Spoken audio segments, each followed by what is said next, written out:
Dangerous web. Here again is Stone Phillips.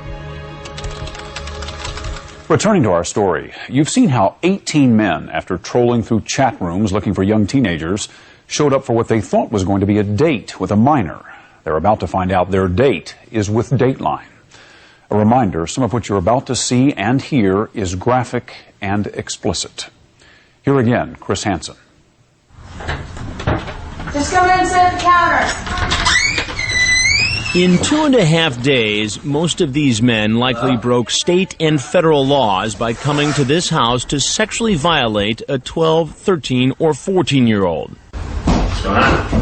Nothing much. Yeah. Some talked probably because they thought I was with law enforcement, although I never pretended to be a cop. Well, you want to tell me why you really came over? I really wanted to just take him to the movies. In fact, But none had any idea our hidden cameras were going to expose them before a national audience. When we told them, most headed for the door, like Steve, the married man with children. I'm Chris Hansen of Dateline NBC, and we're doing a story on grown-ups on the internet. Go ahead. I am leaving. All right, because, go ahead. You know, and you don't have my permission to put me on tape either. I'm Chris Hansen with Dateline NBC, and we're doing a story. You can't put me on TV. But some wanted a chance to try to explain themselves. Remember 34-year-old Eddie? He was the one who thought he'd found a way to cover himself legally. As far as I know, you're 19 years old, right? When I confront him, he's ready with a story. He says he's a TV producer doing research. Where are you a television producer? I work independently right now. Yeah. You know, it's ironic because I work in television too, with Dateline NBC. At first, this television producer appears a bit camera shy, but then he decides to open up. I haven't done anything wrong at all. You go into the transcripts, time I've read all the again, transcripts. Everything that was said. Picture this. Everything. Picture this. You lying back, eyes straddle your chest. It sounds like you were looking to have a sexual experience with this girl, Rachel, who we were talking to on the internet. I mean, I don't know what other conclusion you can draw. You can search me for a condom. I don't have one on me. I wouldn't have sex without one. Eddie thinks he's pretty smooth, and he's not quite finished. He's got yet another excuse why he's not really here for sex. Besides, she's supposedly a virgin, so she's never had sex anyway, so I certainly wouldn't want to be the first. Kind of sounds like you might have been excited about the fact that she was a virgin in here. No, I don't think so. You don't see that in there. And in fact, all you see is just little test scenarios. So For the record, it appears Eddie has worked as a TV producer. I'm very interested in your story. I think it's a great thing that you're doing. I think it's something that you should certainly do more and more, and bad people left and right. Thanks for the pat on the back, Eddie. Meanwhile, when it comes to excuses, law enforcement experts say they've heard them all. It's not uncommon for these individuals, when caught dead to right, to try to minimize and downplay and to rationalize and justify and offer these excuses. But when 30-year-old Dark Hero learns he was going to be part of our report, he tries a different approach. Remember, we've disguised him because of his history of mental illness and possible suicidal tendencies. I'm ashamed. I'm sorry. I didn't mean anybody any harm. Then he reveals something that, after investigation, appears to be true. I'm a schizophrenic man. I'm supposed to see my doctor today. All right, perhaps you should go see him. I'm just getting my life in order. You're going to ruin my life. You're the one who made the decision to come here. But I didn't know I was going to wind up on television. What would you have done with a 13-year-old girl? I probably just would have said hello and how you doing, and maybe we would have taken a ride in the car, and that's it. You were going to take her for a ride in the car? Maybe. I just got out of a mental institution a few months ago. I'm just a guy looking for a girlfriend. That's it. You're going to take a guy who's looking for a girlfriend and put him on TV and say, oh, here's a pedophile. That's what you're going to do, right? Because I came to meet a 13-year-old, even though I didn't do anything. I think that's ridiculous. I think your story is a piece of shit. It turns out Dark Hero has a long history of mental illness, and he has a history with law enforcement. In fact, his former girlfriend was granted an order of protection against him, an order which he violated. He later pleaded guilty to second-degree harassment and criminal contempt. Yet here he is, able to chat online, make a date, and show up for a possible sexual encounter with a 13-year-old. While virtually every man who made a date to commit statutory rape showed up at our house, there was another who never made it in the door, although he came awfully close. He's a man in a position of trust. 24-year-old Ryan Hogan, screen name Ryan4686, a New York City firefighter. Want to call me? He wants to talk. After spending hours engaged in an obscene chat, sometimes from the firehouse, he makes a plan to come over to have sex with our 14-year-old. But as he drives by the house, he phones. He's having second thoughts and cancels, telling our decoy she's too young. He went back to saying there was immoral and illegal and everything else. But the real reason may have been something else entirely. He goes home, gets back online, and says he saw this, a police car coincidentally parked next door to our house. But even that doesn't stop him. He gets comfortable again, turns on his webcam, exposes himself, and masturbates, all while wearing his New York City firefighter sweatshirt. Yeah, it's obscene. It's obscene. And then, unbelievably, he says he's going to come by the house again. He never makes it, so we go looking for him. Hey, Ryan. Chris Hansen with Dateline NBC. And we're doing a story about adults in chat rooms on the internet. At first, firefighter Ryan says he thought the girl was 19. Then he decides to come clean. The reality is this. You had a conversation with somebody who said they were 14 years old. It was a very explicit sexual conversation. You got in your car and you drove by the house where she said she was home alone with no parents. Right. That's all true, right? Yes. But did I stop? No. Did I in the end, make the right decision as what not to do? Yes, I did. You said that you had every intent of showing up at this house, except that you saw a marked police car parked next door. I had driven, before I saw the marked police car, I made the decision not to stop. I really did. But what about his lewd performance on the webcam in front of someone he thought was 14? And then afterwards, you turned on the webcam and transmitted this picture. That was not supposed to be transmitted. Of yourself exposing yourself. That was not transmitted. For the record, I was talking to another person at the time. I did not intend for her to see that.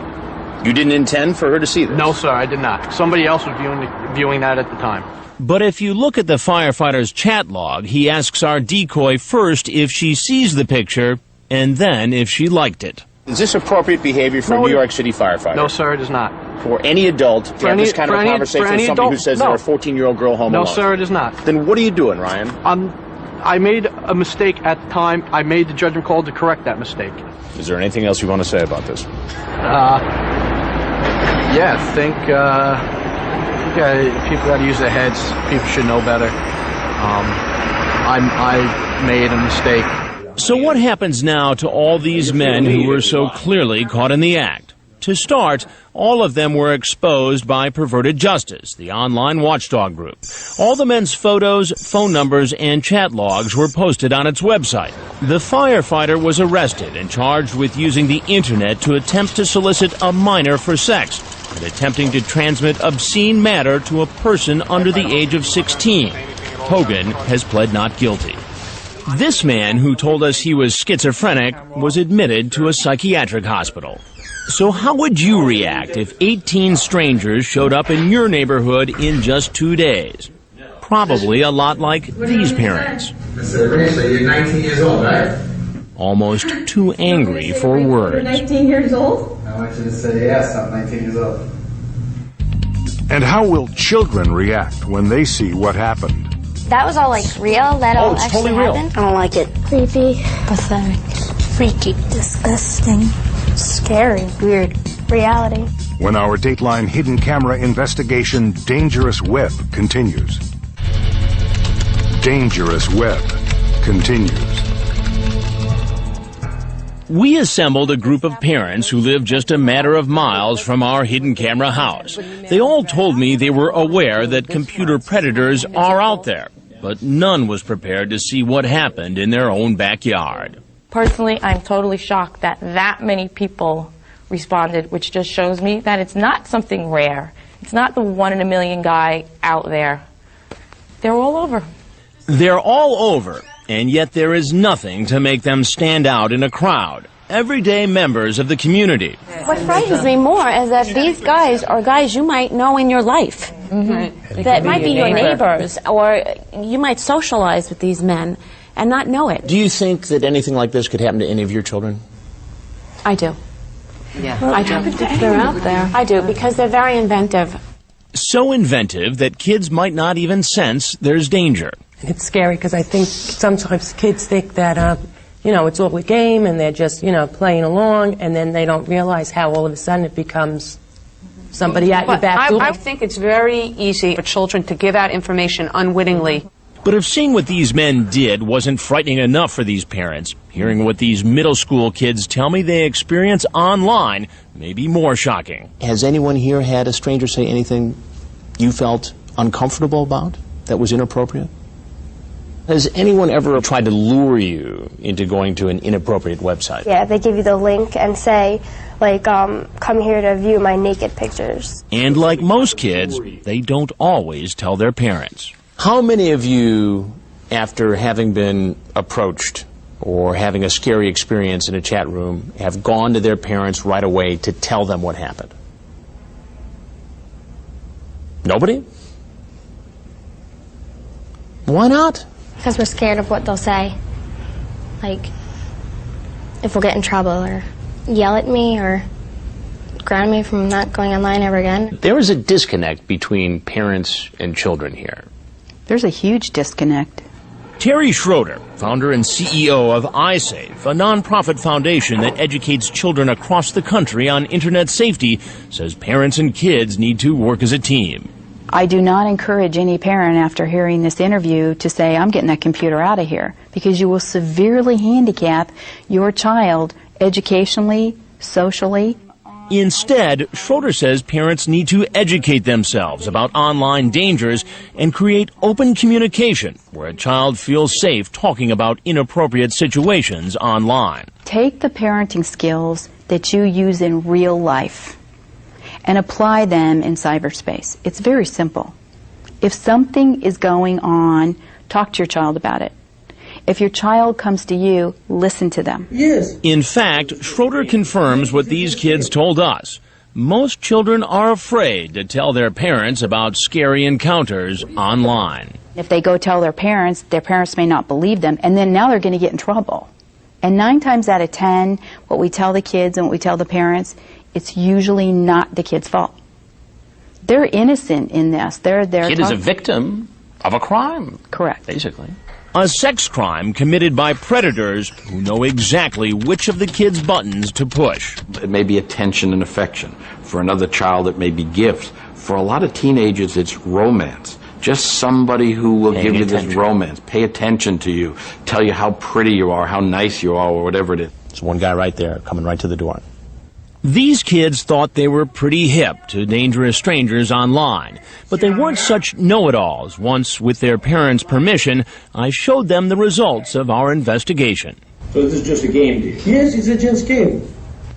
That was all real? That all actually totally happened? I don't like it. Creepy. Pathetic. Freaky. Disgusting. Scary. Weird. Reality. Wrong. Show your kids that you do care enough and that they will not be penalized if something happens. And also, be willing to learn from your kids. You may learn a lot from them as it pertains to technology. Based upon the fact that we all have computers in our homes, do we then have the responsibility of almost being a spy or a cop to see what the kids are doing on the computer? Yes. I've always done that. But if parents think they can completely protect their kids by installing standard software or setting ground rules, think again. We found ways to bend those rules and stuff like that. So you know how to get around that stuff? Yeah. Have you ever done it yourself? Yeah. Even though your parents have said don't do that? Rules are meant to be broken. Meet 11-year-old Laomi Wright. She's become so good at getting around the rules, her mother is ready to throw out the computer. Let's put it this way, she's not using the computer anymore. When we come back, we'll bring in an internet safety expert to find out just what's going on at Laomi's house and whether anything can be done to help her mother and other frustrated parents protect their children online. And next, how not to have this conversation with your child. The name was like Dog Man or something Dog like Man. Who was this guy? I don't know. You don't know? When our Dateline hidden camera investigation, Dangerous Web, continues. We now continue with Dangerous Web on Dateline with Stone Phillips. 11-year-old Laomi Wright admits when it comes to the internet, she doesn't play by the rules. Rules are meant to be broken.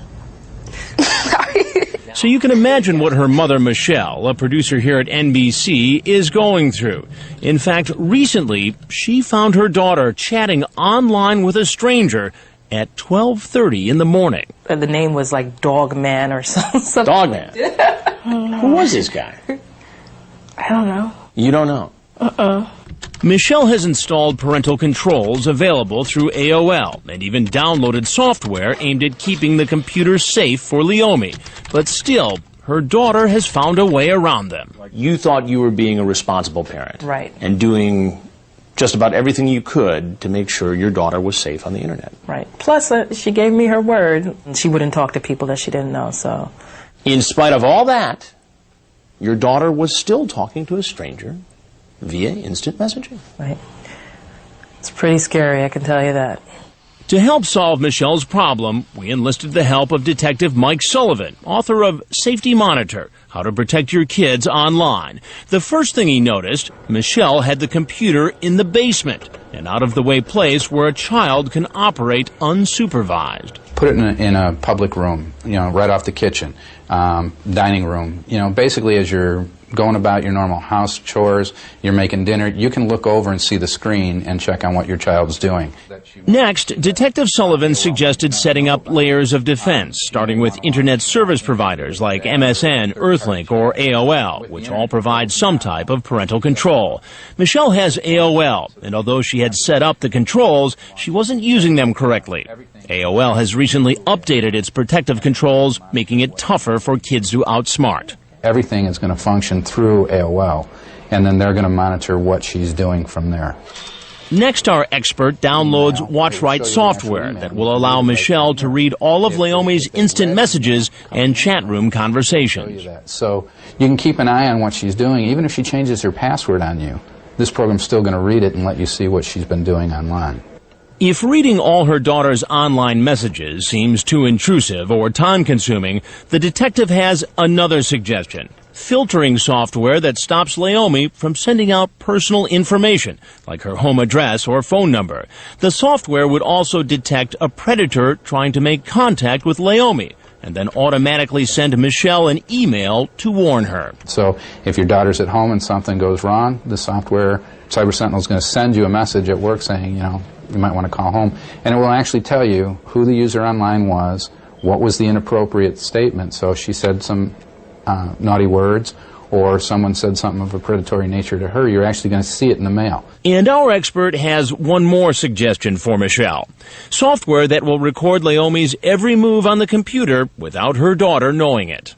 So the program is like a VCR, showing you, hey, wait a second, this is what my child's doing online. That's great. Look at that. This program is actually going to come in and say, wait a second, they tried to sneak a program by you, but you can still check them out. Our expert says each program is very user-friendly and costs about $40. And it's clear both Michelle and the detective think it's worth it. There's no silver bullet that's going to take care of everything. What you can get to is a state of peace of mind as a parent, that I've done everything I can do to protect my child while they're on the computer in my house. I guess all the protective software in the world will not substitute for a good relationship between a parent and a child. No, an active, involved parent is more than any match for any predator that's out there right now. Now that our expert has installed and set up tough protective measures, Michelle is ready to let Laomi back on the computer. Have you learned your lesson? Yes. To help make sure your kids learn their lesson, you can get some advice from Detective Mike Sullivan by sending him an email. To find out how, and for more tips on keeping your kids safe online, visit our website. The address is dateline.msnbc.com. That's all for this edition of Dateline Friday. We'll see you again for Dateline Sunday at 7, 6 Central. I'm Stone Phillips, and for all of us at NBC News, good night.